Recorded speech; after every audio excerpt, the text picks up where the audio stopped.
yang fisiknya mengintegrasikan kalau tidak terlibat dari teman-teman agen gas. Ini sangat multi, belum saya edit. Jadi intinya mungkin buat teman-teman netra itu perlu ada apa ya, pencetan kali di gas itu yang nggak mesti dia harus nonton lagi, kan khawatir ya nyari-nyari ya, atau mungkin alternatif lainnya. Nanti coba kita diskusikan bersama, ada kiranya dari informasi dari teman-teman.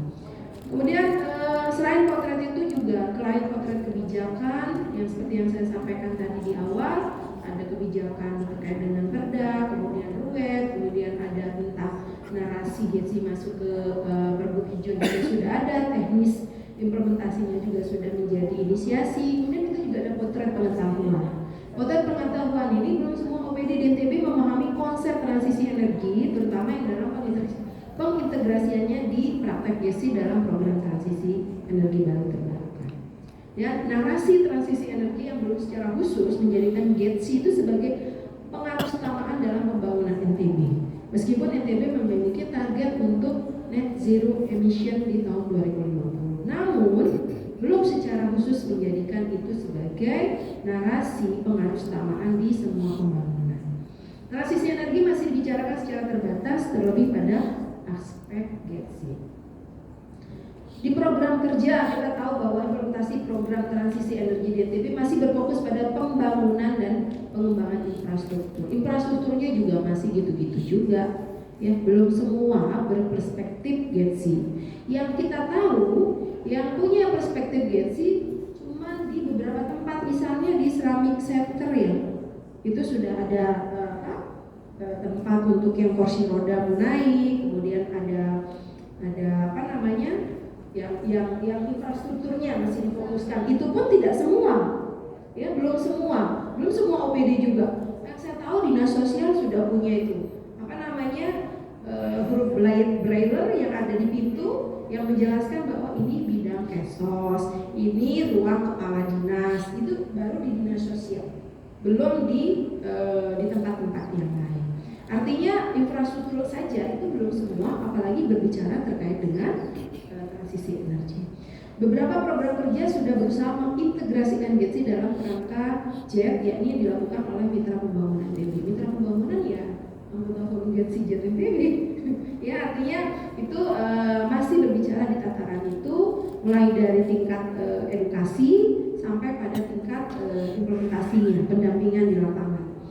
Karena teman-teman juga selain bagian dari programnya, teman-teman seperti Mbak Yuli ini juga sudah mulai mengelola sampah di sekitar itu menjadi sesuatu sumber energi yang bisa dijadikan orang-orang di sekitar ya Mbak.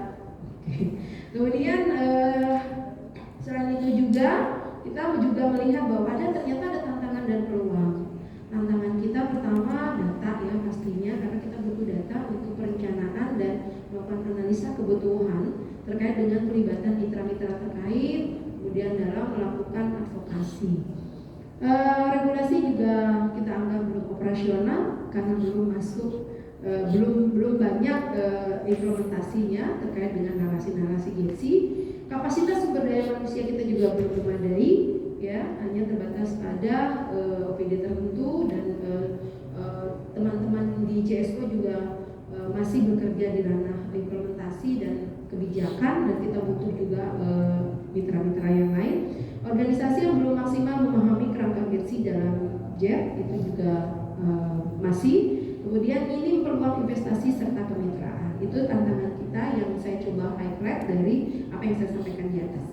Kemudian peluang, kita punya mitra pembangunan yang tentunya meskipun di tantangan dia masih belum maksimal memahami kerangka GETSI, tapi kita sudah berupaya memastikan kapasitas teman-teman baik secara informal maupun secara non formal untuk bagaimana terkapasitasi pemahaman teman-teman mitra.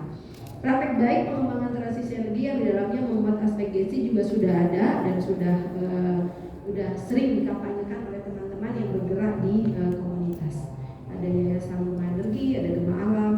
Dan terbukanya peluang untuk meningkatkan kapasitas, kita punya OSPAM dan Pena Dulu yang memang bekerja di ranah itu. Kita punya teman-teman, ada JETPI, dan termasuk salah satunya ini juga bagian dalam peluang-peluang peningkatan kapasitas kita.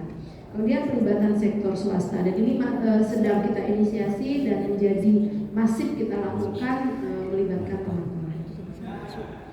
Nah, kesimpulannya, proses transisi energi serta memanfaatkan sumber energi terbarukan itu juga mendorong kita dapat mengurangi